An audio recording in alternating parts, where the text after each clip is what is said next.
I'm Half-Centric, and you in the field with Code 7.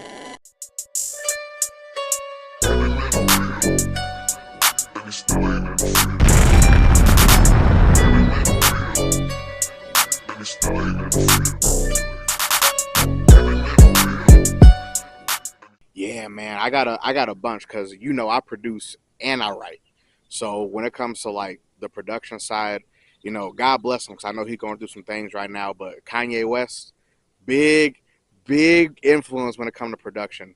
Ninth Wonder, Pharrell, MF Doom, and Just Blaze. Like I know that's not a Mount Rushmore, but them my top five. Them guys are incredible. But when it comes to like artistry and bars, it's Jay Z, it's Three Stacks, it's Common, it's Rhapsody, and also again MF Doom, great producer, but also he has some of the most zany bars, and it's just like this shit shouldn't sound good, but it does, and I rock with that. You know what I mean? So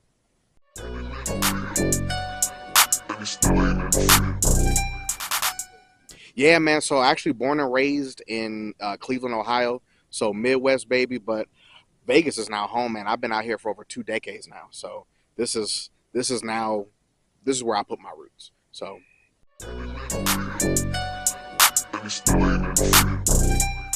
So yeah, Bone Thugs and Harmony, they really were like the one of the biggest influential like acts to come out of like Ohio, just the Midwest in general. But then it's like you also got to look to our neighbors like Chicago. Like Common have been putting on for the city of Wynn for a minute, and then like you think about like back to the blog era. Like I know he only had that one like big hit, but Ray Cash was like really influential in like the Ohio music scene. And say what you want, but like Bow Wow too, a huge, huge music figure coming out of Dayton, Ohio. You know what I mean? So no, but you got to hear me out because I know JD like he pulled him and he like built him up, and so a lot of that so def sound, a lot of that Atlanta sound is in Bow Wow's music, but he's still Dayton and he still claimed Dayton too. I get it because like again, he's the people who invested in his career aren't from Ohio, but like I kind of see myself in a similar light, right? A lot of my roots, a lot of my family, they're all back in Ohio, but because I'm now out here on the West Coast, I'm allowed to like take those influences from like back home and the stuff that I've been swimming in around here, out here like on the West Coast, and I find a way to blend them beautifully, man. So it's like I feel like you can really represent all your regions if you do so with like authenticity and intention.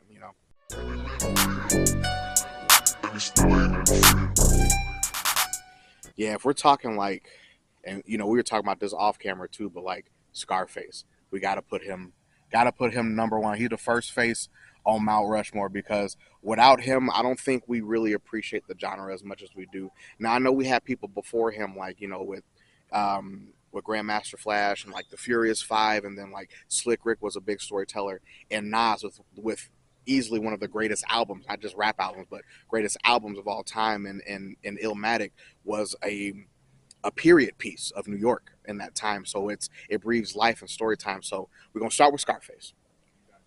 Then I'm gonna put Nas. Okay. Then it's gonna be controversial, but like even through a lot of the flashy periods of his career, Jay Z told beautiful stories. Jay Z told really beautiful stories, and I will never knock that man because not only is he a great songwriter, but he comes up with that stuff off the dome and then just goes in the booth and spit it. He doesn't write any of his stuff down. Like that's beautiful. And then I know I talked a lot about like past like people, but if I have to give one spot on my Mount Rushmore of like life and storytellers in today's modern music landscape, we got to give it to Dot. It's going to Kendrick. Mr. Morale and the Big Steppers album was a man peeling back his ego, understanding his flaws, and putting that out for the world to see. And it did so beautifully. I know it wasn't a well received album because people wanted bops and they weren't ready to confront those demons within themselves. Because when you listen to that music, it makes you think about those times in your life too. So that to me is like the embodiment of storytelling. Having other people listen to the music and make it feel like you feel something within yourself, and it inspires change and incites change. So those four people, Scarface, Nas, Jigga, and Dot, them the ones.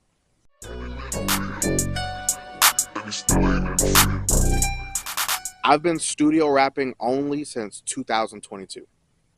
I've been a professional producer, like with credits and money being exchanged, since 2009. Yeah, in college, bro.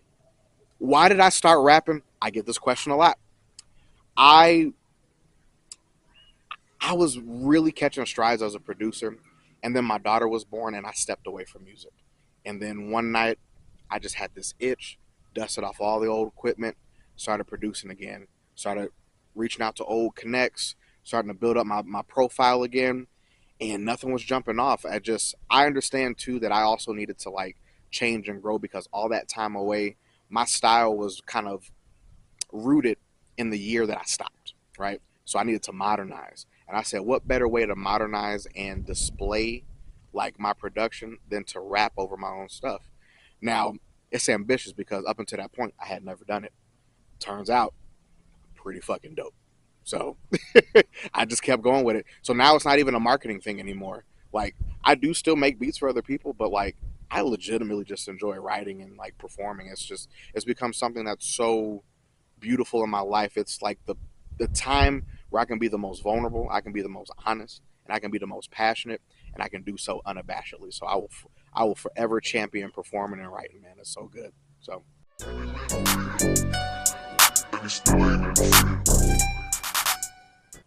Ooh, craziest studio story. Okay.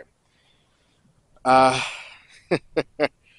this was way back in 2011. I had started messing around with some cats who were really like connected to like old industry folks.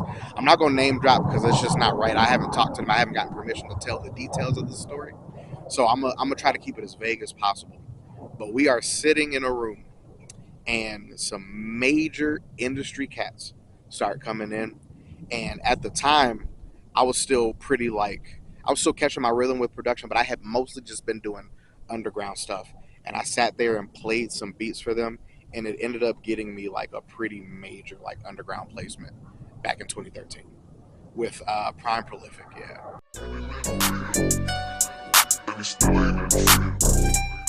Yeah, like it's kind of funny that you say that because not only am I not like stuck on one region, but I'm also not stuck on one genre. Do I primarily dabble in rap, hip hop, and R&B? Sure, but like the amount of stuff that I listen to versus like what I actually produce is so varied. Like I love rock and roll music. I love jazz. Like I love dance and EDM. Like I there's certain like producers or like orchestrators or just musicians in general. Like some of like I know we've been talking rap, but like some of my biggest musical influences are like Prince Rogers Nelson. You know what I mean? Love Prince. I'm sad I never got to see him live before he passed. Rest in peace. Go. Right? I love Prince. I love Daft Punk. Just two dudes from France who were just like, I want to turn. They basically took soul sampling and dance music and married them and created a whole career off of that. You know what I mean? So it's like my my influences again, not region based, but they're all over because for me, music is just it's so soul inspiring. It transcends genres. You know what I mean? So.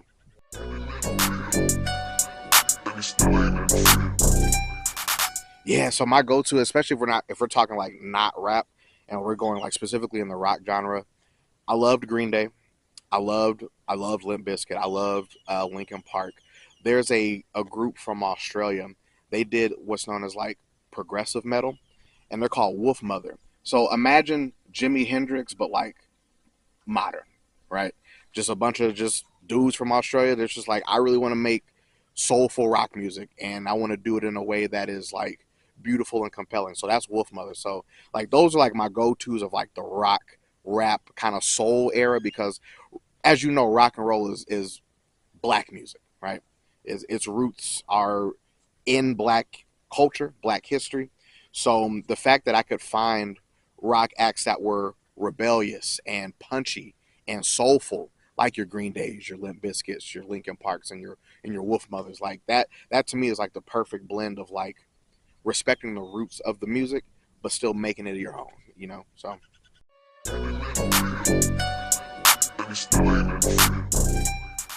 Who needs more credit? Man, that's tough because it's like there's so many people who are underrated or just not even like respected. So if we're gonna talk like industry cats, like I feel like Ninth Wonder doesn't get talked about enough.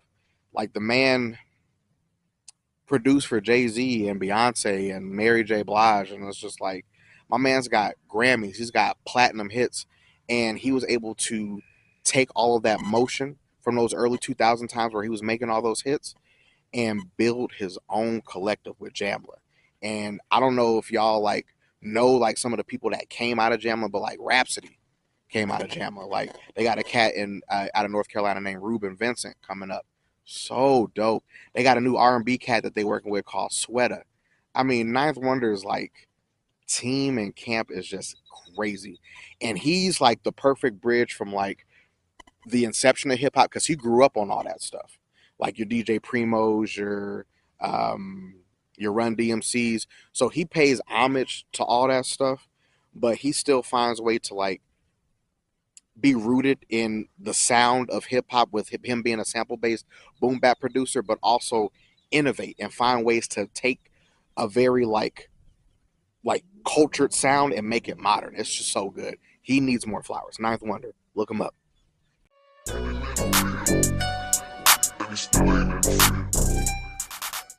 All right, so you getting an exclusive, man, because not a lot of people know this, but since we here, we're gonna put it out, man. It's not just a project; it's a double album, and it is titled Red Sunrise and Pink Sunset. Each part of the album represents different periods of my life. So this is a unabashed, just bare bones story about me. These are my experiences. These are things that have kind of shaped me. And so Red Sunrise sonically is more aggressive, it's gritty, it's punchy, it's dark, right? But it's fun. You know, it's got a lot of like up tempo, like crazy stuff on there. And Pink Sunset is more reflective, feel good, introspective, kind of puts like a neat little like bow on all the aggression that you're going to get with the first part of the album. So Red Sunrise and Pink Sunset coming next month.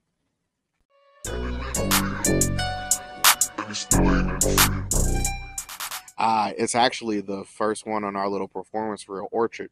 I had never done a song like that. I really, at the time that I wrote that song, I had been listening to a lot of like Afro house. So like K Tronada, Childish Gambino had actually dropped a project for his movie Bando. I forget the name of it. It was like Bando and something, but he had a lot of like Afro house influence on that album. And I was just like, man, imagine if someone like on my level was able to execute a good Afro house song and like have it just really pop. Everybody I played that song for, they're like, this the one. So Orchard for me is so fun because it's like, again, house music is black in culture. I know it doesn't get talked about enough because it's just like not something that is like popularized as far as like associating music with black people. But house music is beautiful because it drives the rhythm, it's soulful, and you can do so much with it. Like I'm rapping on it, I'm singing on it, and the arrangement is crazy. That's gonna be a fun song, and I can't wait for y'all to hear it. You got me feeling so ungrateful. The things I'm thinking far from tasteful. You must be close, you're getting playful. Taste your temptation, eat is far from shameful.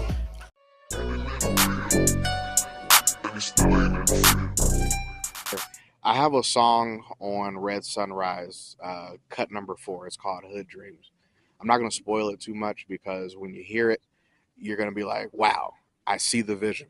But I will say this, that song took 4 hours to record, 24 vocal tracks, and months of mixing just to get it to sound exactly how I had dreamed it up in my head. But honestly, it was worth it because that's probably one of the more powerful, poignant songs on the project.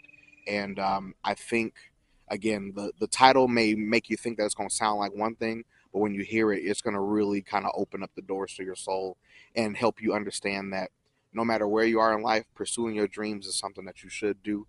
especially with like intention and passion, because like that's how things become fulfilled. Like it's not enough to just manifest. You got to go out there and do the shit.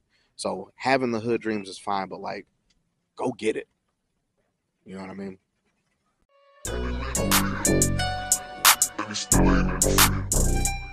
Yeah, it's gonna sound maybe basic and almost redundant in principle, but like you gotta practice. Like those that rule, that 10,000 hour rule is real, right? Because if you want something bad enough, it's not just enough to be talented. It's not enough to just have the desire. You gotta have the intention and the drive and the purpose, and that comes with practicing your craft and putting yourself out there to do the things that you need to do.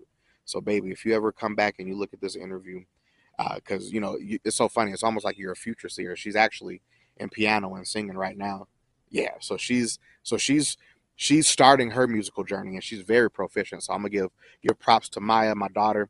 She's really really talented. She's really growing and learning her own sound by starting with the foundations. So when you come back and you look at this, I want you to know when you have made it, it'll be because you practiced and you didn't quit when you felt like you wanted to. So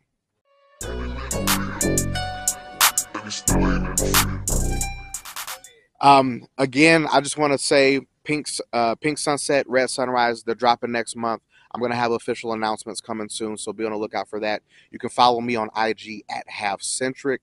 I want to give a shout out to my boy Lou, doing great things. If y'all looking for like some Latin, urban Latino reggaeton, he got some good stuff coming out. I want to give a shout out to 80s and Company, TLA, Keys, all those guys over there. Y'all doing big things. And big shout out to Big Kev and Mello. They just held a dope event called Culture Flow, the inaugural version. So we definitely coming back next year.